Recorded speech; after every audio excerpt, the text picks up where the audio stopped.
Chairs are getting deeper as time goes on. My name is John Lancy. I am Polly's cousin, sometime prior residing in a preacher. And before we begin, just a couple of announcements so you know what's going on. Okay, for one thing, we have people upstairs. We have lots of people here. It's a real tribute to John. We also have around 60 people who have zoomed in. And so if you see me playing to the camera every once in a while, it's just to include them as well. And you all honor John by being here. And I'm so happy to see everybody. We do have a ritual. Do you all have stones? Does anyone need a stone? Okay, during the ceremony, we asked, I think that it's already been explained, that you write a word that comes to mind when you think of John.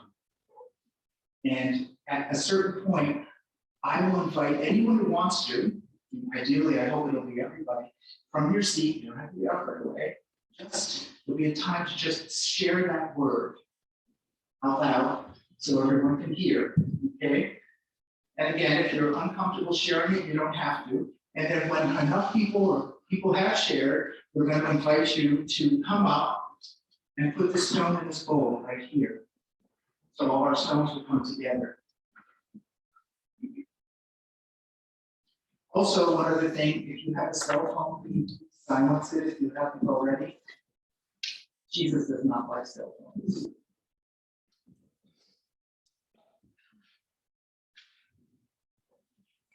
Also, one other thing, checking this is being recorded as well. So if you have any friends or friends of John who can't be here, the whole ceremony will be available. I'm not exactly sure how. Rachel and those details.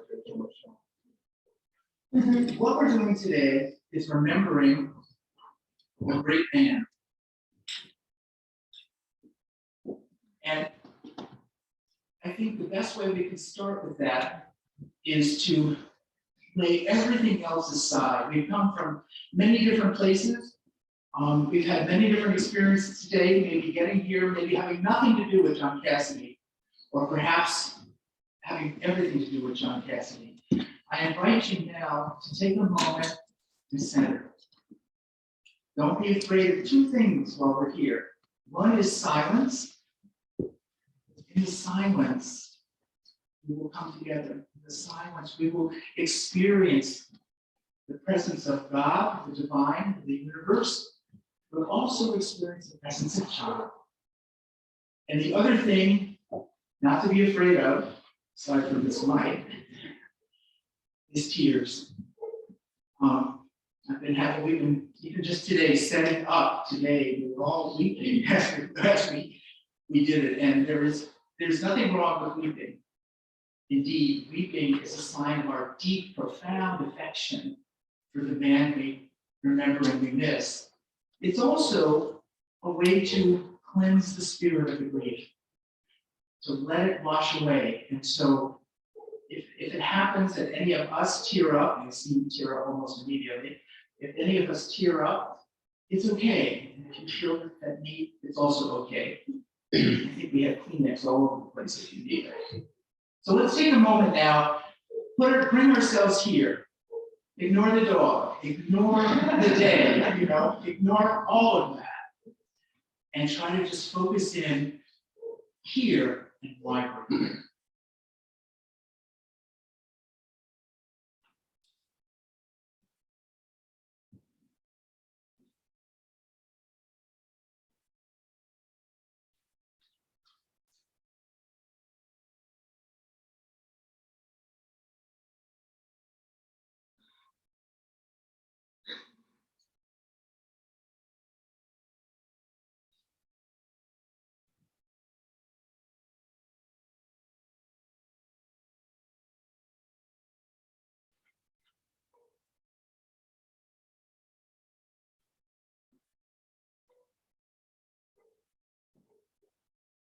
Holy One, we are here today in your presence to remember one of your finest creations, our beloved brother John.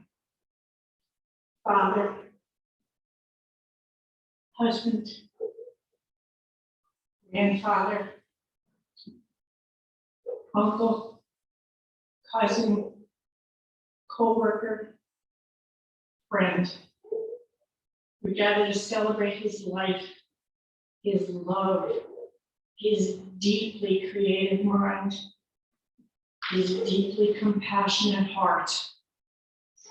Send and send your spirit upon all of us who grieve in his loss. Your loving spirit, that spirit which makes all things whole and all things new. Amen.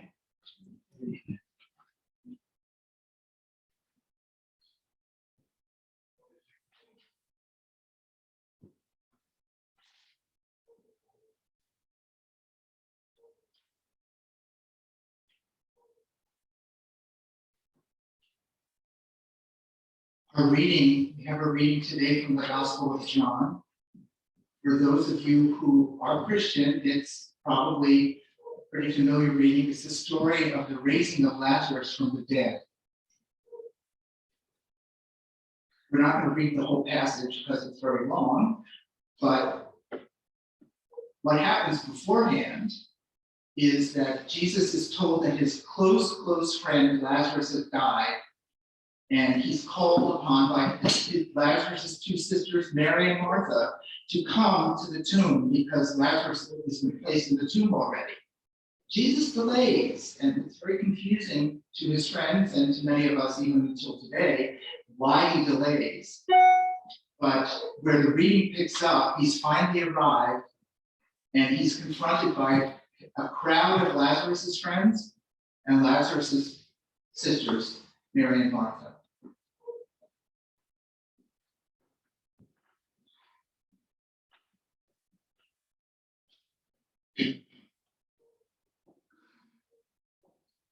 A reading from the Gospel of John.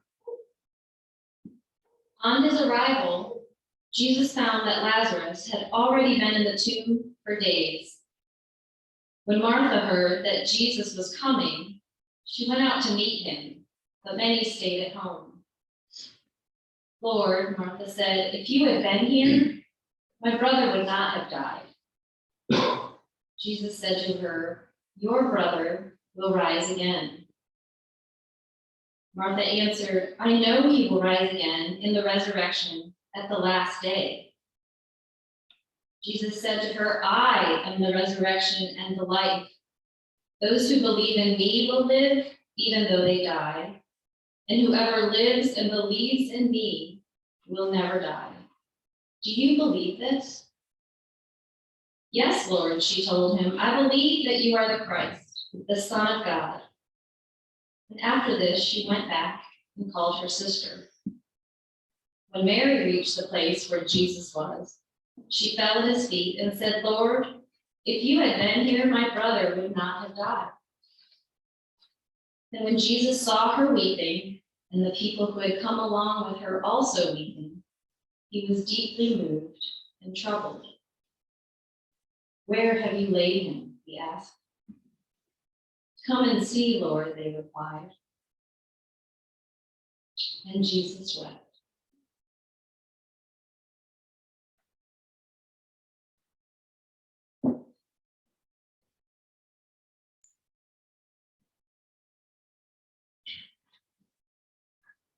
Those of you who know, those of you who know this passage know that it goes on, and Jesus goes to the tomb and raises Lazarus from the dead to the astonishment of everybody. And that typically tends to be the reason for the passage and the reason why it's preached. Kathy ends the reading with Jesus weeping. Jesus, who is, according to Christian tradition, the actual presence and incarnation of God in the world. God, who can do anything,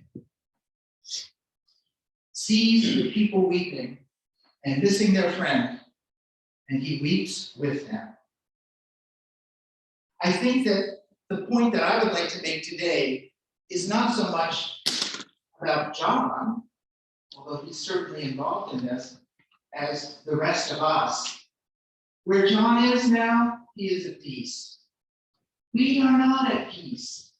We are like the weeping crowd. We are like the people who have lost Lazarus. We have lost our beloved friend, our father, our brother.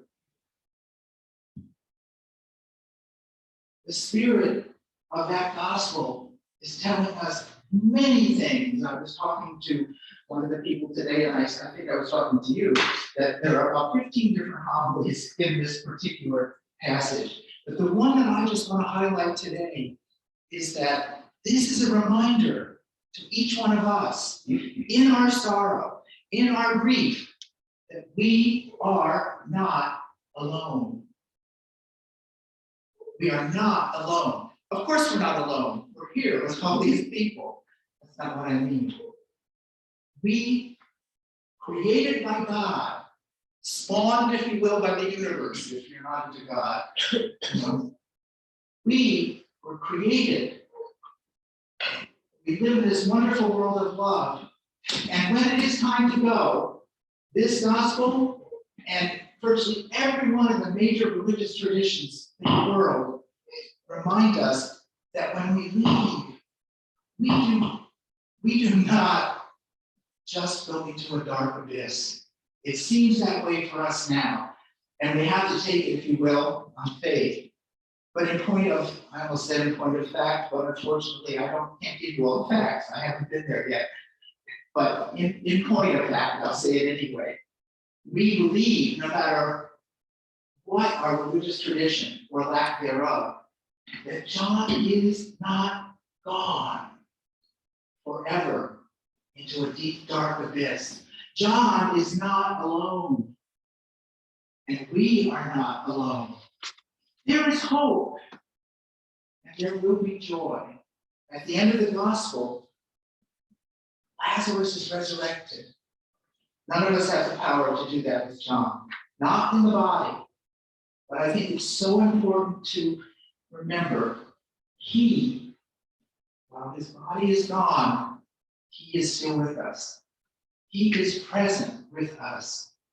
He is present in his children and his grandchildren, but he's also present in everyone who was touched by him. He is with us, and we are with him. It's a comforting gospel at a difficult time. But I think it's important to remember, whatever tradition we come out of, we are not alone. The universe, if I can be grandiose, the universe weeps with us, and we remember our beloved. I find comfort in that. I hope you do too.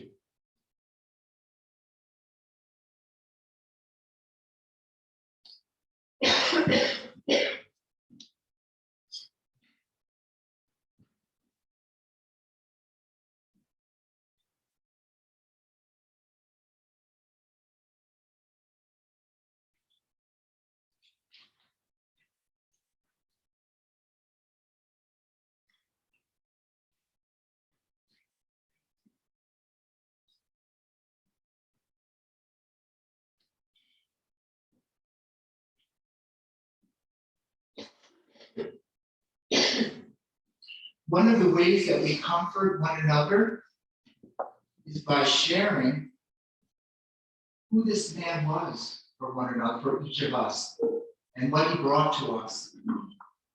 And I would like to invite you to take a moment and remember him, and remember how valuable he was to you in your life. And if you're comfortable, after we have a couple of people coming up with memories, we invite any of you who also want to speak to come up and speak about John.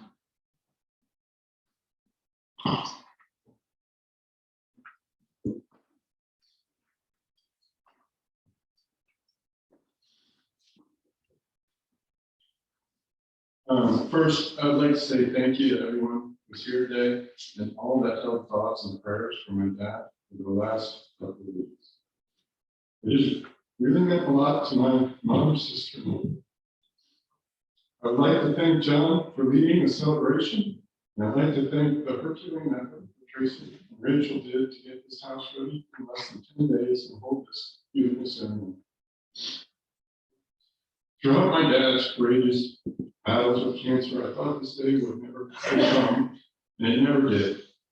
To me, my father was invincible, could survive anything.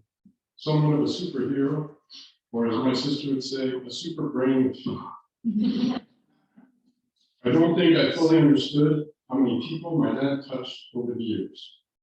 My sister, my mom, and I had received many texts, emails, phone calls from my dad's former co-workers and friends, expressing their condolences, sharing how my dad influenced them and how he approached his life's work.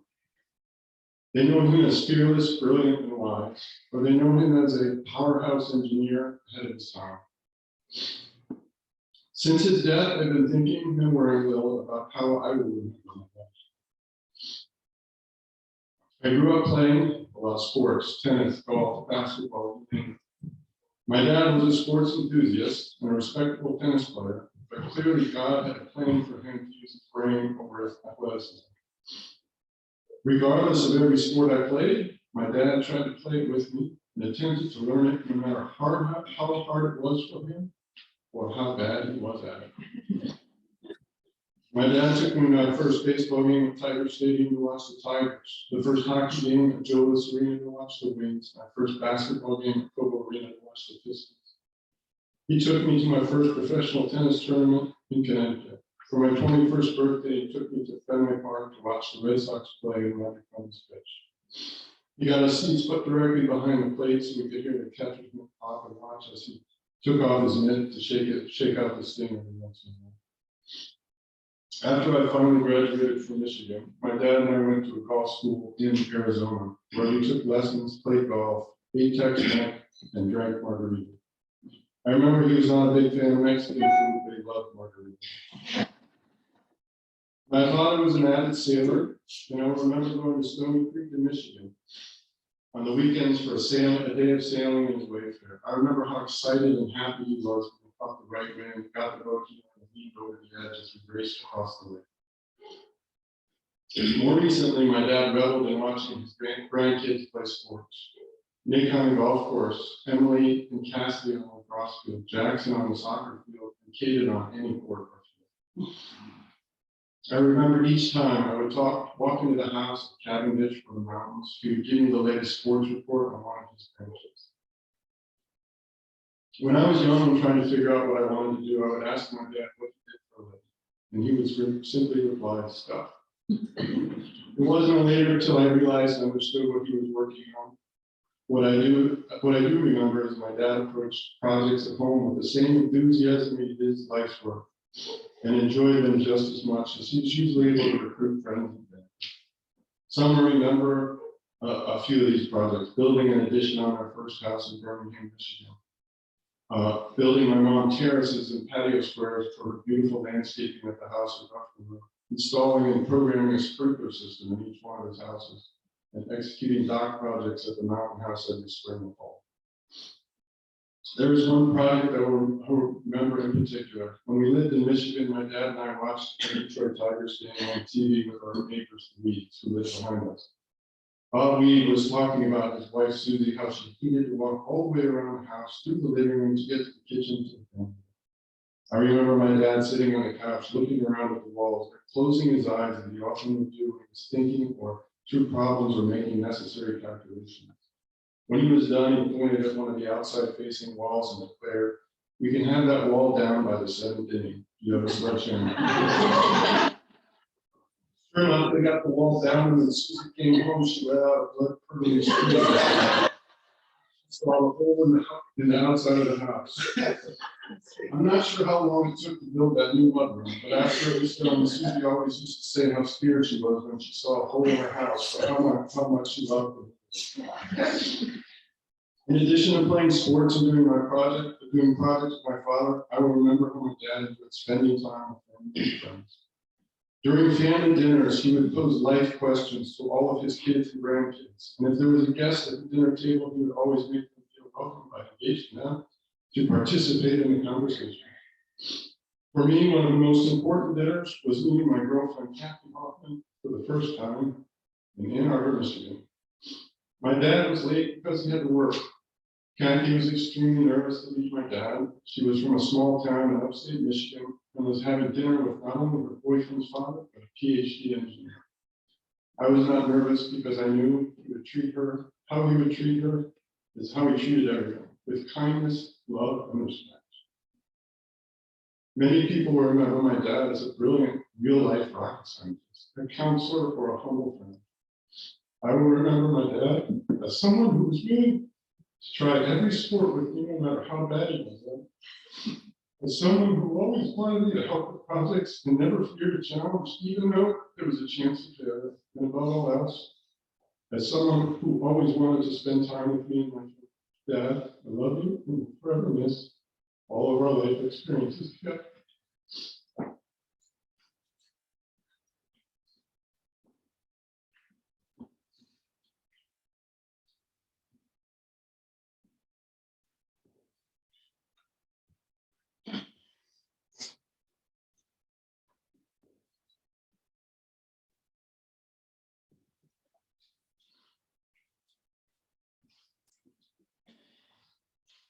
Lot shorter. Hello, everyone. Thank you for being here virtually and in person. I know the family of John appreciates your support. My name is Elmer Vincent Lancy. Never forgave my dad for that. I'm a cousin of both of you also. Over the years, I visited Atlanta several times to see Paulie and John. The last time I flew in, I learned something new from John, and it gave me a little insight into how he looked at things. I've been involved in aviation for over 45 years, and I thought I heard all the acronyms. ETA, ETD, TCAS, ADIS, ACARS, there are a ton of them. I was getting on a flight headed their way, and John texted me to let him know when I was AIS. That's you know. I did. So I gave him my ETA and I asked, "What is AIS?" He texted back, "Gas and seat." I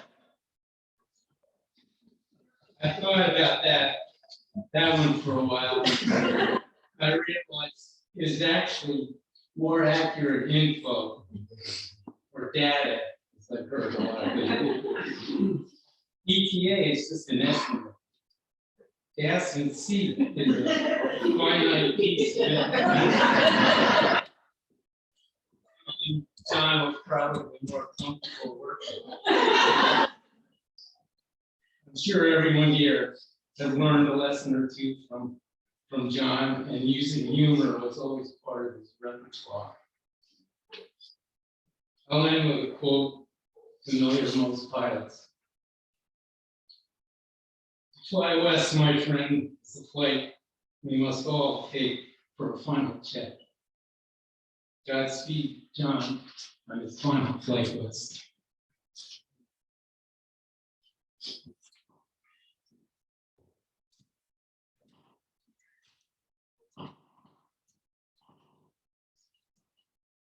Please, if anyone wants to share a moment, please do.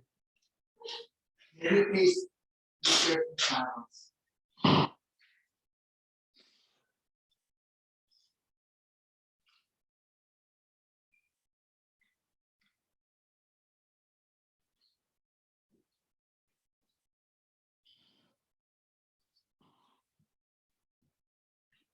Thank you, guys.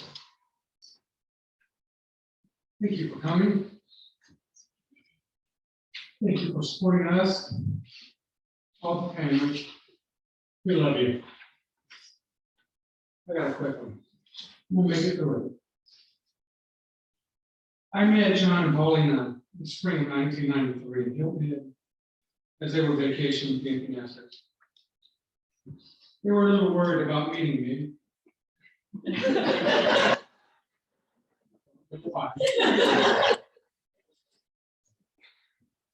Rachel told them to offer me a beer when I got there, and I'd be okay. And that's exactly what they did.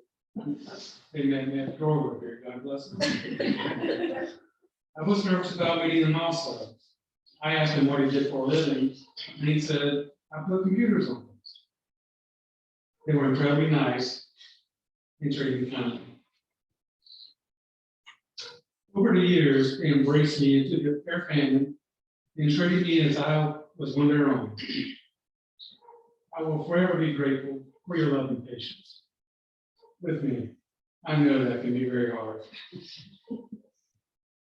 John was one of the greatest men I've ever known. I remember when he didn't talk much, but grandkids sure changed that. A great listener, he loved data, and he took everything in before responding, everything. He gave me advice, and many times, even a lot of advice I didn't really want to hear until I needed to hear it. From the first day I met John Cassidy, he treated me with the greatest kindness as I was unequal to him. For your grandkids, he loves you dearly.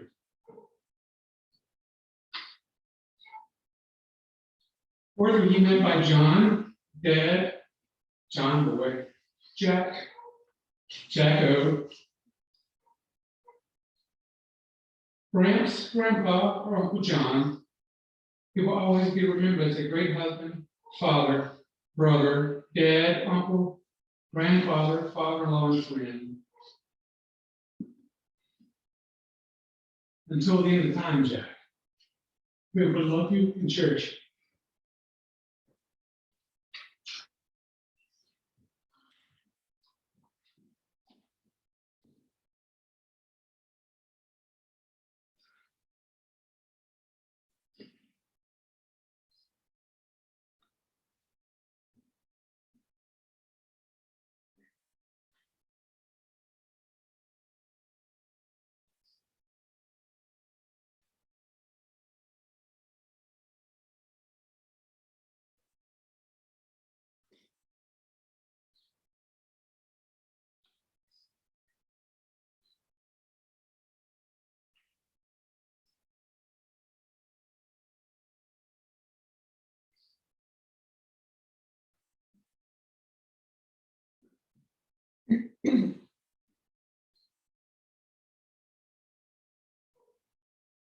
Take your stone.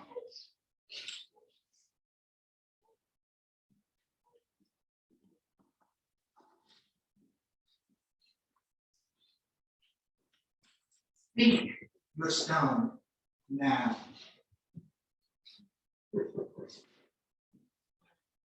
Fair winds and flowering seas.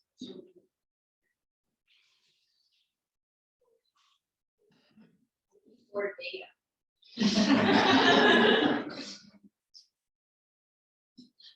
Declare.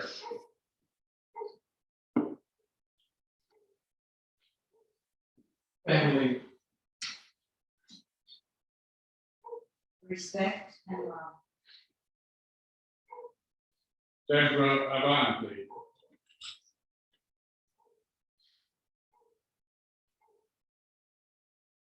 Three point 1415.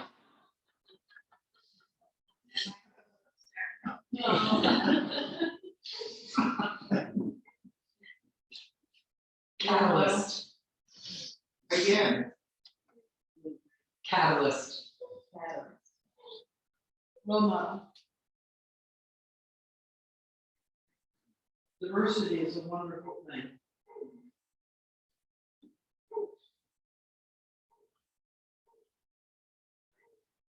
It's not grandpa, it's grandpa. Wise uncle.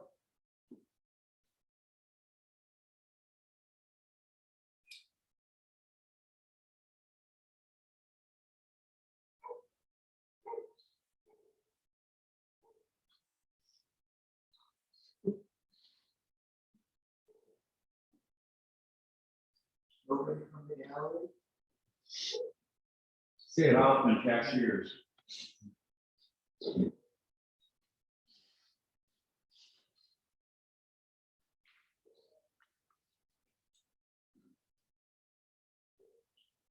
Respect.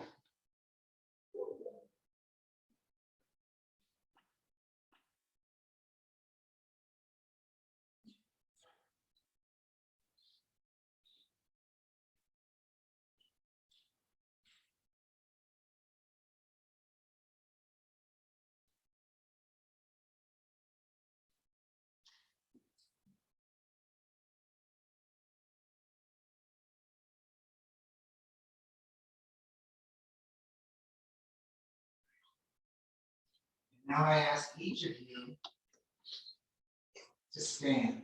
Let's all stand. One by one, in any order, including the peanut gallery. Bring your stone and place it in this bowl. When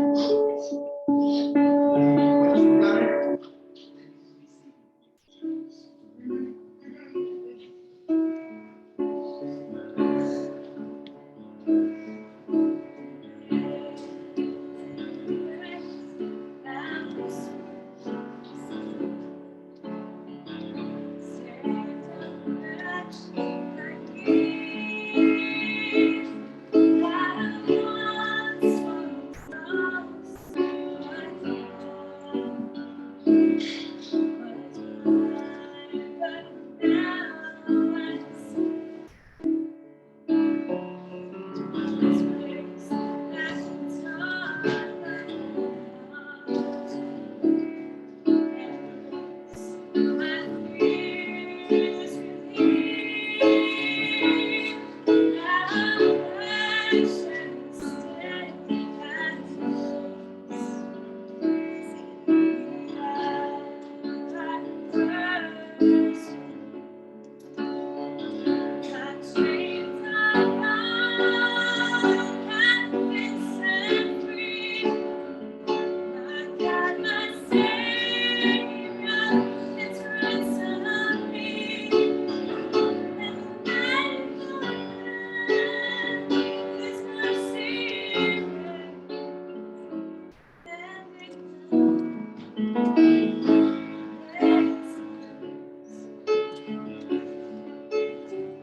The Lord is our shepherd, we shall not want. He makes us lie down in green pastures. He leads us beside quiet waters. He restores our soul. He guides us in the path of righteousness for his name's sake. Even though we walk in the valley of the shadow of death, we will fear no evil. For you are with us, your rod and your staff, and they comfort us. You prepare a table before us in the presence of our enemies. You anoint our head with oil, and our cup overflows. Surely goodness and love will follow you and follow all of us all the days of our lives. And we will dwell in the house of the Lord forever.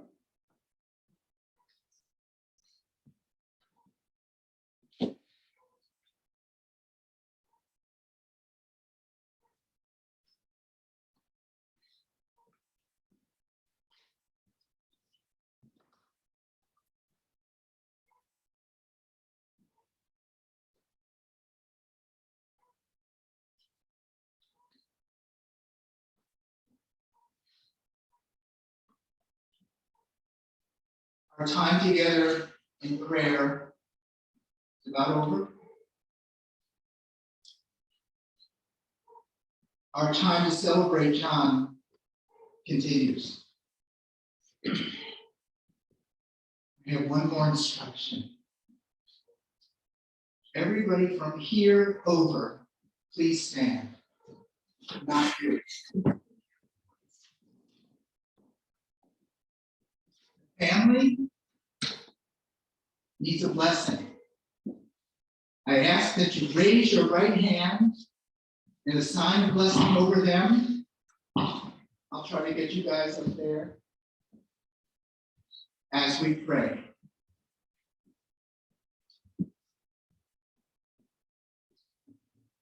Holy One, bless this family that has sustained this grievous loss in a time of sadness. In a time of sadness, plant the seeds of healing into their troubled hearts. Inspire their loved ones to gather close with unbridled affection. Help us to hold this family in the warmth of our hearts. May all who love John have the strength to grieve his death and the courage in your time to walk beyond the clouded mists of sorrow on a journey of new life and new beginnings. Amen. So may it be. And thank you. I think we need a round of applause for John.